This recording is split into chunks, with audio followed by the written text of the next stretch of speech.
India మనం first ఇన్నింగ్లో 300 కొడుతుంది అనుకున్నాము. చూస్తే జస్ట్ 20 రన్స్ యాడ్ చేశారు. Over night score India 224 all out. In reply ball on steroids చూసాము. జస్ట్ 77 బాల్స్లో దుమ్ము లేపేశారు. 92 రన్స్ ఓపెనింగ్ పార్ట్నర్షిప్. మ్యాచ్ తీసుకొని వెళ్ళిపోతున్నారు అనే టైంలో మళ్ళా సిరాజ్ మియా ప్రసిద్ధ్ కృష్ణ వచ్చి 4 వికెట్లు తీసుకొని మొత్తానికి జస్ట్ 23 రన్స్ లీడ్ తీసుకున్నారు ఇంగ్లాండ్. మళ్ళా వెనక్కి తీసుకొని వచ్చారు మ్యాచ్ ఇట్లా వీళ్ళిద్దరు. కానీ ఇన్ రిప్లై మళ్ళీ ఇండియా బ్యాటింగ్ వచ్చి 2 వికెట్లు కోల్పోయారు. అబ్బా, ఈ మ్యాచ్ మాత్రం అల్టిమేట్ అవుతుంది.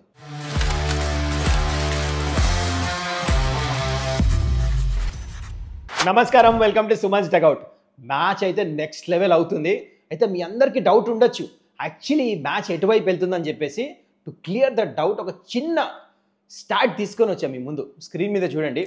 అయితే ఇదే వేదిక ఓవల్ క్రికెట్ గ్రౌండ్లో 4th ఇన్నింగ్ బ్యాటింగ్ చేస్తున్నప్పుడు teams were given 200+ target 39 times.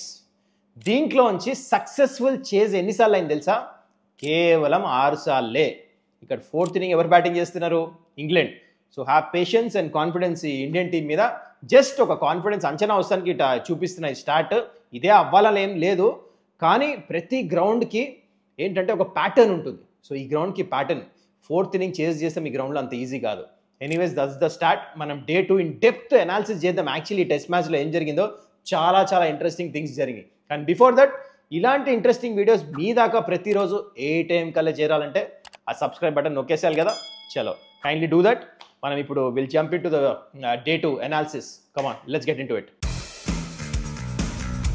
Day 2లో హైలైట్ అంటే ఫస్ట్ మనం చెప్పాల్సింది ఇంగ్లాండ్ ఎట్లయితే కంబ్యాక్ చేశారో with the ball. Overnight score just 20 రన్లు యాడ్ చేశారు ఇండియా.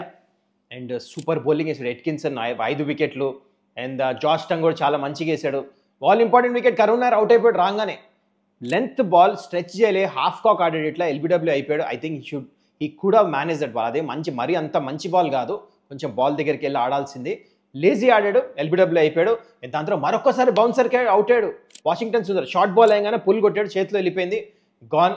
ఇండియా దాని తర్వాత జస్ట్ 6 రన్లకి 4 వికెట్లు పడిపోయినాయి. 224 ఆల్అవుట్. ఇంగ్లాండ్ బ్యాటింగ్కి వచ్చారు. సరే, 224 పిచ్ అటు ఇటు ఉంది, కష్టమని చెప్పేసి ఓవర్కాస్ట్ కండిషన్స్ ఉండినాయి, కష్టం ఈ టైంలో బ్యాటింగ్ అని చెప్పేసి అనుకున్నాం.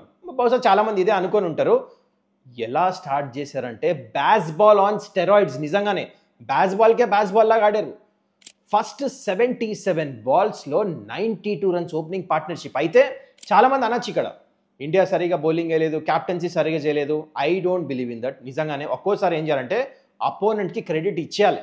మీరు చూస్తుంటే మ్యాచ్ కమెంట్ చేయండి. ఇంగ్లాండ్ ఓపెనింగ్ బ్యాటింగ్ మీకు ఎలా అనిపించిందో నెక్స్ట్ లెవెల్. ఆ షార్ట్స్ ఎట్లయితే ఆడారు, బాల్ మూవ్ అవుతుంది, కట్ అవుతుంది, బెండ్ అకెట్ స్టెప్ అవుట్ అయి కొడుతున్నాడు, లెంత్ బాల్ రివర్స్ స్కూప్ ఆడుతున్నాడు. ఏం చేస్తారు బౌలర్స్? వెనకాల ఫీల్డర్స్ పెడతారా? ఇండియా యాక్చువల్లీ చాలా మంచిగా హ్యాండిల్ చేశారు, కంపోజర్ పెట్టారు, ఫీల్డర్స్ని వెనకాల పంపిలే. దే అటాక్డ్, చెయ్యాలి కూడా అటాక్. ఆ టైంలో సిరాజ్ చేసిన, ఆకాశ్దీప్ వేసిన, ప్రసిద్ధ్ చేసిన అందరినీ జస్ట్ 12 ఓవర్స్లో 92 ఫర్ నో లాస్ మ్యాచ్ని తీసుకొని వెళ్ళిపోతున్నారు. Ben Duckett next level batting. కానీ బెన్ డకెట్ కంటే నాకు జాక్ రాలీ బ్యాటింగ్ నచ్చింది. ఎందుకంటే బెన్ డకెట్ ఏమో రిస్క్ తీసుకొని కొట్టాడు ఈ ఫ్యాన్సీ షాట్స్, కానీ జాక్ రాలీ క్లాస్ చూపించాడు. టాల్ బ్యాటర్, 6 ఫుట్ కంటే ఎక్కువ ఉంటాడు height, on the punch, flick, చాలా మంచి బ్యాటింగ్ చేశాడు. మొత్తం 92 రన్స్ పార్ట్నర్షిప్ ఇందా చెప్పినట్టు. అయితే ఇక్కడ ఏమైందంటే చాలా ఇంట్రెస్టింగ్ థింగ్ జరిగింది చెప్పాలి మీకు. బెన్ డకెట్ మంచిగా ఆడుకోవచ్చు కదా, ఎందుకు ఊరికనే అక్కడ ఏమైనా అంటే ఆకాశ్దీప్ బౌలింగ్లో నువ్వు నన్ను అవుట్ చేయలేవు, ఇక్కడ మాత్రం అవుట్ చేయలేవు అని చెప్పేసి అన్నాడు. ఇక్కడ you can't get me out అన్నాడు, టు బి ప్రిసైజ్. ఏమనలే ఆకాశ్దీప్. కొంతసేపు అయిన తర్వాత ఒక బాల్ వేస్తే రివర్స్ స్కూప్ ఆడతానికి వెళ్ళి ఫెయింటేజ్ వెళ్ళి అవుట్ అయిపోయాడు. చూడండి, అందుకని నోరు కంట్రోల్లో పెట్టుకోవాలి. మంచిగా నడిపించచ్చు కదా. దాని తర్వాత అవుట్ చేసిన తర్వాత సూపర్ రెస్పాన్స్. ఇదైతే మీరు మ్యాచ్ చూస్తుంటే మంచిగా షోల్డర్ మీద చేసి మరి చెవులో ఏమన్నాడు కానీ మంచిగా సెండ్ ఆఫ్ అయితే ఇచ్చాడు. ఇక్కడ ఒకసారి విరాట్ కోహ్లీ అన్నాడు, you give it, you have to take it back అని చెప్పేసి ఆ సిద్ధాంతాన్ని ఫాలో అవుతున్నారు ఇండియన్ టీము. తను ఇచ్చాడు, మళ్ళీ రిటర్న్ తీసుకోవాలి కదా, మరి ఇచ్చాడు. మళ్ళీ చెవులో ఏం చెప్పాడు మాత్రం మీకు ఏమైనా తెలుసా? చెవులో ఏం చెప్పాడు కింద కమెంట్ చేయండి. మొత్తానికి సాలిడ్ సెండ్ ఆఫ్. అక్కడ ఫస్ట్ వికెట్ పడింది, కానీ జాక్ రాలీ మంచి 50 కంప్లీట్ చేశాడు. అయితే here you have to talk again. Super bowling comeback India నుంచి. ఆ స్టార్ట్ వచ్చిన తర్వాత మ్యాచ్ వెళ్ళిపోయిందని చెప్పేసి అనుకున్నాం, కానీ the way Siraj and Prasidh Krishna bowling వేశారు కదా. బికాజ్ ప్రసిద్ధ్ కృష్ణ ఆడాలా లేదని చాలామంది మాట్లాడుకున్నాం, కానీ ప్రసిద్ధ్ కృష్ణ ప్రూవ్డ్ ఏ పాయింట్. 140+ పేస్ కన్సిస్టెంట్ వేస్తూనే ఉన్నాడు. జాక్ రాలిన్ బౌన్సర్ వేసాడు, కొట్టే ముందే బాల్ వచ్చి తైలి అవుట్ అయిపోయాడు. అక్కడ చాలా ఇంపార్టెంట్ బ్రేక్ త్రూ ఉండింది. కానీ main Joe Root wicket Siraj Miya first టెస్ట్లో ఎట్లయితే వేసాడో war horse, is a lion. Seriously ఇస్తూనే ఉన్నాడు లాస్ట్ టెస్ట్ దాకా అదే పేస్ 140+. 8 ఓవర్ స్పెల్ వేసాడు. అక్కడ బాల్ బాగా స్వింగ్ అవుతుంది. ఎస్ పిచ్ అనుకూలంగా ఉంది ఫాస్ట్ బౌలర్స్కి, కానీ వెయ్యాలి కదా దమ్ము పెట్టి అన్ని ఓవర్స్. అండ్ అయితే ఏం చేశాడు, చాలా మంచి ప్లాన్ చేశాడు ఇంగ్లాండ్. చాలా ఇంట్రెస్టింగ్ ఏం చేశాడంటే అవుట్ స్వింగర్ వేసాడు మంచిగా. బాల్ చేతిలోంచి మస్తు రిలీజ్ అవుతుంది సిరాజ్కి. ఆ అవుట్ స్వింగర్కి 2 ఎడ్జ్లు తగిలినాయి. సో ఈ టైంలో ఏం యాంటిసిపేట్ చేస్తున్నాడు జో రూట్, ఇంకో అవుట్ స్వింగర్ వస్తుందని. కానీ ఆ వాబుల్ సీమ్ వేస్తాడు కదా, ఫుల్ ఎఫర్ట్ పెట్టి వేసాడు. Short of length head fall అయిపోయింది, ఇటు వెళ్ళిపోయాడు. ఆ బాల్ వచ్చి ప్యాడ్స్కి తగిలింది. సూపర్గా సెటప్ చేశాడు. ఇన్ఫాక్ట్ నేను కామెంటరీ చేస్తున్నప్పుడు ఆ టైంలో వీ వర్ డిస్కసింగ్ ఈ బాల్ కరెక్ట్గా సెట్ చేస్తున్నాడని. బ్యాంగ్ ఆన్ పడింది వికెట్. జో రూట్ ఒకసారి అవుట్ అయిన తర్వాత బ్యాక్ బోన్ ఇటు తెగిపోయినట్టే ఇంగ్లాండ్కి. జేమీ స్మిత్ వీళ్ళందరూ అవుట్ అయిపోయారు. ఇంకా హ్యారీ బ్రూక్ ఆడాడు, మంచి నాక్ ఆడాడు. లాస్ట్ దాకా ఉన్నాడు, టైలెండర్స్ దాకా ఆడాడు. కానీ వేరే బ్యాటర్స్ అవుట్ అయిపోయాడు. ప్రసిద్ధ్ కృష్ణ మంచిగా వచ్చి జేమీ స్మిత్ వికెట్ తీసేసాడు. పేస్కి బీటాడు, స్లిప్లో అవుతాడు. ఇంకా ఇన్ డీటెయిల్ ఎందుకులే కానీ మొత్తం వికెట్స్ అన్ని పడిపోయినాయి అక్కడ. I think the standout batters were opening partnership and Harry Brook మంచిగా ఆడాడు లాస్ట్లో టైలెండర్స్. కానీ అదే టైలెండర్స్ ఉన్నప్పుడు కూడా ఫీల్డ్ స్ప్రెడ్ చేశారు కదా ఇండియా, అప్పుడు కూడా అంత తెలివిగా ఆడలే హ్యారీ బ్రూక్. సిరాజ్ మియా మళ్ళా వచ్చి హ్యారీ బ్రూక్ వికెట్ తీసేసరికి 4 wickets. It's not about 5 wicket haul, how you contribute. Again I say this, మనం మైల్ స్టోన్స్ ఎక్కువ చూస్తాం కానీ సిరాజ్ మియా అండ్ ప్రసిద్ధ్ కృష్ణ ఇట్లా వేసారు కదా, నిజంగానే మెచ్చుకోవాలి. Outstanding comeback. ఎందుకంటే 92 రన్స్ పార్ట్నర్షిప్ తర్వాత మ్యాచ్ ఎటో వెళ్ళిపోతుంది, మళ్ళీ తీసుకొని వచ్చేసారు. జస్ట్ 23 రన్స్ లీడ్ తీసుకున్నారు అంతే ఇంగ్లాండ్. That's it. ఇండియా బ్యాటింగ్కి వచ్చారు. అసలైన మజా ఇక్కడ స్టార్ట్ అయింది. జస్ట్ 32 ఓవర్స్ ఆడారు India. Overcast conditions, bowlers fresh ఉన్నారు. కానీ ఇక్కడ ఏం ఫరక్ పడిందంటే England are only with 3 fast bowlers and they are without Woakes. ఇది చాలా ఫరక్ పడుతుంది టెస్ట్ మ్యాచ్లో. బ్యాటింగ్ కూడా చేయడు. England are actually playing with only 10 players, India are playing with 11. ఇది కూడా చూడండి ముందు ఎంత ఫరక్ పడుతుందో. ఎందుకంటే ఫాస్ట్ బౌలర్స్ తకాయించిపోతారు. అయితే ఇంగ్లాండ్ బ్యాటింగ్ చేస్తున్నప్పుడు ఫస్ట్ 30 ఓవర్లు ఒక్క మేడిన్ ఓవర్ కూడా వేయలే. మీకు తెలుసా అట్లా బ్యాటింగ్ చేస్తారు ఇంగ్లాండ్. ఇంతవరకు హిస్టరీలో ఫస్ట్ టైం అంట ఇండియన్ టీమ్కి, టెస్ట్ హిస్టరీలో ఇండియన్ టీం బౌలింగ్ వేసినప్పుడు ఇంత ఎప్పుడు జరగలే అంట. ఫస్ట్ 30 ఓవర్లు వితౌట్ ఎ మేడిన్. మన బ్యాటర్స్ ఓపెనర్స్ రాగానే ఫస్ట్ 2 ఓవర్స్ మెడిన్ ఆడేశారు. అట్లాంటి స్టార్ట్ ఉంది అంతే, కరెక్టే కూడా. బికాజ్ మన బ్యాటర్స్ టెక్నిక్ ట్రస్ట్ చేశారు. అయితే ఎనీవేస్ ఇండియా బ్యాటింగ్కి వచ్చారు. కేఎల్ రాహుల్, యశస్వి జైస్వాల్ మంచి స్టార్ట్ చేశారు. టెక్నిక్ చూపించి మంచిగా డిఫెన్సివ్, అంటే దొరికిన లూజ్ బాల్స్ కొడదామని కేఎల్ రాహుల్ మైండ్ సెట్ ఉండింది. అట్లానే ఉండాలి కూడా. అండ్ జైస్వాల్ ఏం చేశారంటే హీ కేమ్ లిటిల్ అగ్రెసివ్. మీరు నోటీస్ చేసి ఉంటే he was playing his shots. And ఆడాలి కూడా ఈ పిచ్ మీద. ఎక్కువ డిఫెన్స్ ఆడితే అవుట్ అయిపోతారు, ఏదో ఒకటి అవుతుంది పిచ్లో. సో దొరికిన లూజ్ బాల్స్ కొడుతున్నాడు. 2 క్యాచ్లు డ్రాప్ అయినాయి. కానీ before that KL Rahul beat అయ్యాడు, కొంచెం సర్వైవ్ అయ్యాడు. మంచిగానే ఆడుతూ పోక్ చేశాడు out side off stump. Generally KL Rahul అట్లా అవుట్. ఇవాళ first inning, second inning he will be very disappointed ఎట్లయితే అవుట్ అయ్యాడు. మొత్తానికి జో రూట్ జనరలీ క్యాచెస్ వదలడు, తీసుకున్నాడు. అంటే వదులుతాడు అనుకోండి, లాస్ట్ టెస్ట్ వదిలేడు, అది చాలా ఫరక్ పడింది జడేజా అది 0 మీద. కానీ ఈ క్యాచ్ మాత్రం మంచి తీసుకున్నాడు కేఎల్ రాహుల్.